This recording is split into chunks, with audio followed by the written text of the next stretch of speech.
Have you ever heard of this castle? It's one of the most mysterious buildings in Italy. It was built by a Roman emperor who was obsessed with the number 8. He built it with the precision of a laser. 8 towers, 8 rooms, absolute symmetry. A monument to perfection.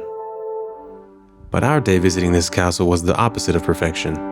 It was a series of missteps that started with us getting lost in a ghost town and almost ended up with the trip to the hospital. Today, we're taking you to the crown of Puglia, Castel del Monte.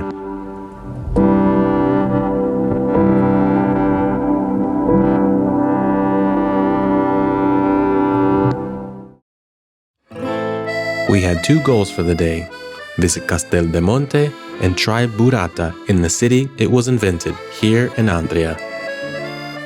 If you don't know what Burrata is, stay tuned, we'll explain a little later in the video. Andria is on the way to Castel del Monte, so it seemed logical to stop there for lunch and try some burrata. Unfortunately, we got there right during something called Controra. It's basically Italy's version of a siesta, so everything's closed. And with no cell service, we spent an hour getting lost trying to find a place to eat.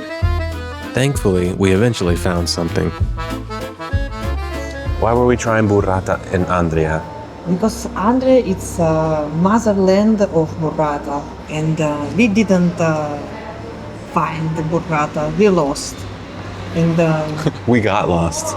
yes, ended up to eat in bistro to hamburger. Yes, first we went to Alberobello because I forgot about that, you're right. We got lost twice. yes. It wasn't the burrata quest we planned, but it was a lovely place to eat and it had me doing the happy dance.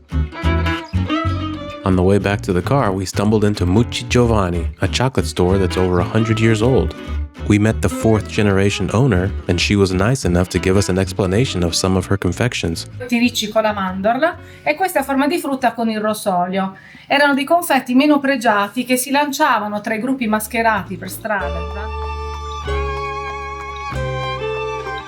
As you can tell, the chocolate was incredible.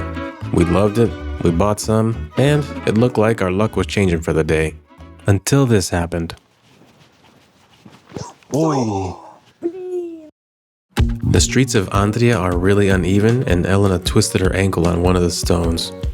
She was hurting pretty bad, and we weren't even sure if we were going to continue for the day. After the pain subsided a bit, she decided she was okay enough to keep going.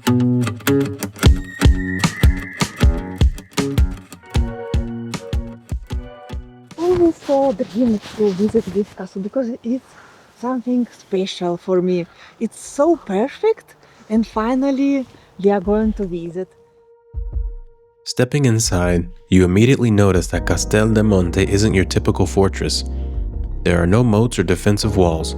Instead, it's a space defined by light, an extremely intentional design built by Emperor Frederick II in the 1200s. Once you're in the courtyard, the symmetry takes over. Everything here is based on the number 8. It's an octagonal footprint with 8 rooms on each floor, all connecting in a perfect loop. It feels less like a home and more like a giant mathematical puzzle. Historians still aren't sure what the castle was actually for. It has no kitchens or stables, so it wasn't meant for long stays. The math suggests it might have been a massive astronomical tool built to track the movement of the sun throughout the year. Whether it was a temple or a study or just a display of power, it remains one of the most unique buildings in Italy, a masterpiece of geometry that still keeps its secrets. We head back home in the dark with bittersweet feelings because we're happy we got to see this amazing landmark, but Elena's leg is starting to feel bad, so we decided to go to the pharmacy. We're feeling a bit low at this point, tired, hungry, Elena's in pain, but right before we got back to the Airbnb, we found it. By chance, just down the street there was a shop that made exactly what we were looking for all day. Burrata. Proviamo allora una burrata classica e una ricotta, io provo. We made it back to the Airbnb. We're actually both exhausted. This was one of those days where many things just went wrong. We got lost multiple times. Elena tripped and Almost broke her ankle. Having said that, one good thing is that we thought we failed our mission to find burrata, but we actually, right down the road from us, there is a artisanal place that makes burrata and arguably some of the best burrata in the world. It's actually won awards. So, I mean, literally so close to us. And even though Andria is the birthplace of burrata, apparently, look, this is what I've heard or read. We haven't even tasted it yet, but Puttagnano's is better. That's what we were told, and that's what the internet says. But, Andria, if you want to argue in the comments. I don't know. Either way, we found burrata, so we can check that off for the day. We completed all of our missions and one side quest with the chocolate. So now we're going to try some burrata. Yes, because we have also burrata classica and burrata with ricotta. Ricotta is cottage cheese inside. Because inside, so this is the burrata classica. So you can see how it's like, well, we'll see when you open it up, but this is like bag. Yeah, but this is mozzarella. This is mozzarella on the outside, but there's the burrata on the inside. It's like it's like this. Yes, because this is a stracciatella. It's a lady from shop.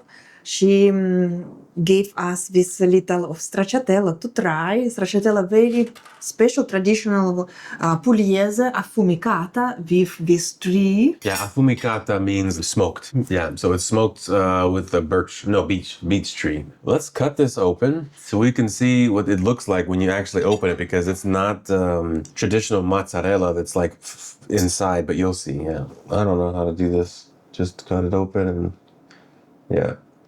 It's very, very soft inside.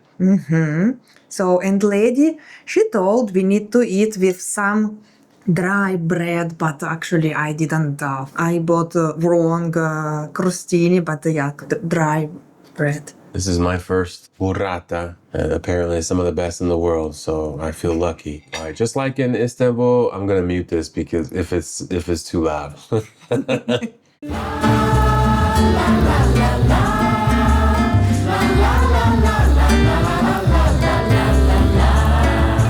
I'm gonna hate editing all these noises out.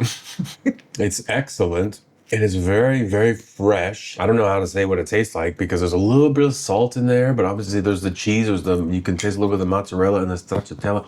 I don't know. The texture obviously is very creamy, but it is excellent. Like, this is fantastic. It's a beautiful aperitivo. So now I want to try this stracciatella, which is smoked stracciatella. I would like to always pieces of mozzarella with panna. Now inside this one is what? This is smoked. Okay, so the same stuff that's in here is here. It's just that this is smoked. Yes. All right, well, let's try it.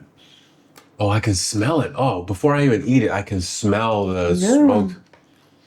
Oh, wow. Yes, and you see, this piece is a little gold because it's smoked. I love the classic. It's good, but the smoked, you can really taste the flavor of the smoke. I don't know. Yes, it's so interesting, which is just only burning wood. You can give this taste to products. Huge difference. I would say I like the smoked one better only because there's a little more flavor. With this one, the texture's really good. It tastes good, but it's just you can taste just a little bit of salt, but all the cream and the texture is very good. But this has that smoked flavor that just takes it over the edge. That is amazing. Oh my goodness. It reminds me a little bit, in the US, we have these like plants or bushes or trees, whatever, called mesquite. And a lot of times we smoke things over mesquite trees. It reminds me a little bit of mesquite. As always, if you made it this far, thank you very much for joining us. We have much more to do. We have another day of Carnival tomorrow, which will actually be in the very first video. We still need to go to Matera, Alberobello, which actually we went today by accident when we lost, but we didn't stay and film. And then the one that I always forget. Polignano a Mare. It's Polignano a Mare. Stick around for those, and we'll see you in the next one. Ciao. Ciao.